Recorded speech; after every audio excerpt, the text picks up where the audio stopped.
I think a sign was definitely sent, maybe one or two.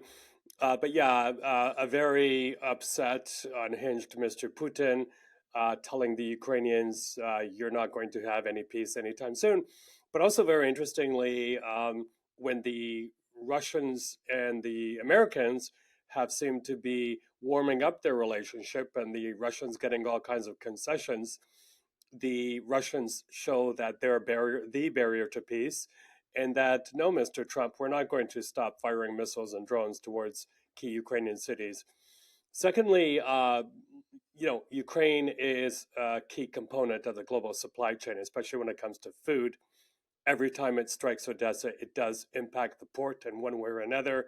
The world should be screaming outrage whenever this happens. Of course, anywhere else in Ukraine too, but if only people could understand better that if they want to obliterate Odessa or take it over, it's going to have massive impact on global supply chain, but especially countries such as in Africa that are on the brinkering on the teetering on the edge of starvation. Pitbull diplomacy, whiplash diplomacy. A lot of us have sore necks because we wake up every morning and say, "What just happened?" and shake our heads. But look, if you're Canadian or Russian or American or sorry or Ukrainian, you have to take everything with a big grain of salt, and I think that comes too with this minerals deal. Yes, there was very warm language towards Ukraine in this deal. It actually called the war for what it is, a full-scale invasion by Russia. I just read a good chunk of the Ukrainian text, and it's very supportive of Ukraine. For example, recognizing that these minerals, these parts of critical infrastructure remain in Ukraine's hands, and it also recognizes, for example, the importance of reconstruction. Um, and there's some innovative stuff in there in terms of how there will be funded, but we can't exclude from this the external environment. And sitting here as I am right now in Canada, I and millions of Canadians, including the newly elected Prime Minister Mark Carney, are fully aware that whatever is signed by Mr. Trump and his team of sycophants can be torn up in a second or can be ignored.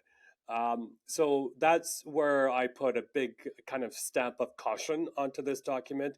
If I were the Ukrainian side, I don't. I sense they're tempering their enthusiasm a little bit because they do realize that. The other thing about this is Mr. Trump said as recently as yesterday in that televised cabinet meeting that the American presence on the ground there, whether in terms of ownership of stuff or American contractors, will hopefully act as a deterrent to Mr. Putin. I don't think that will make any difference to him. So that's really important to put forward there. The other thing that's kind of happening in the external environment is, as you know, China has slapped a ban on the export of rare earth minerals, and this includes some that are used in thousands of components for the US military. So I think that sent a chill down the backs of the American military planners, for example. So they're looking to very quickly hasten their search for alternative suppliers. The problem here, well, there's a couple of big problems. Number one is, digging stuff out of the ground takes a lot of time, especially when you're in a war zone, especially when a lot of power infrastructure has been bombed to shreds because mining does take a lot of power and other resources. And then, a lot of, I just checked the map, and a lot of what they're looking for in rare earth minerals is actually in territory controlled by Russia. So the document that I saw is very silent on how that will work. And as we've seen, whether it comes to ceasefire or other agreements, the devil is in the details. So kind of to end this, it is being spun already, even last night by Mr. Trump, as a big win. He needs wins desperately, whether it's on the domestic stage or on the foreign stage. Nothing's worked well for him overseas, especially Ukraine and Gaza. So he can throw this red meat to his base and say, see, we got the Ukrainians to pay back 350 billion. It's only 186 billion, not that much.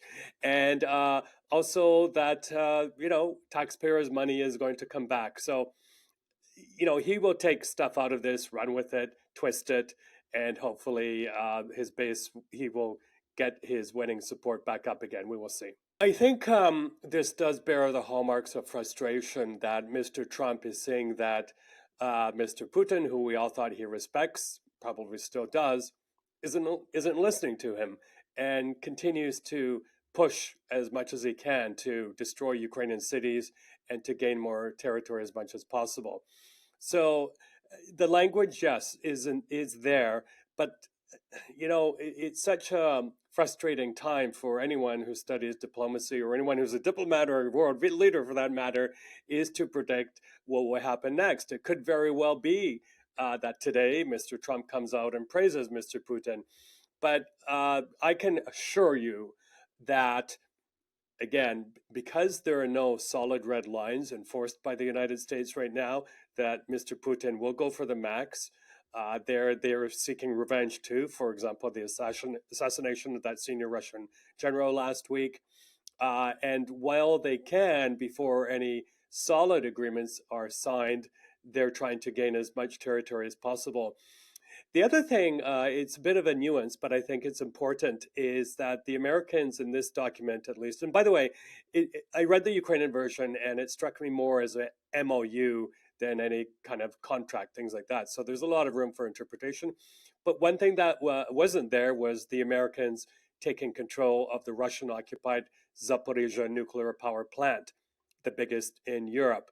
So that's something I think the Ukrainians were very keen to not have in there, because after all, this is something that is theirs and it's being illegally occupied by the Russians. So little things there, and enough for both leaders to go back and say we've gained quite a bit, but not a happy day for Mr. Putin. But whether it's going to really influence him or change his behavior, I don't think so.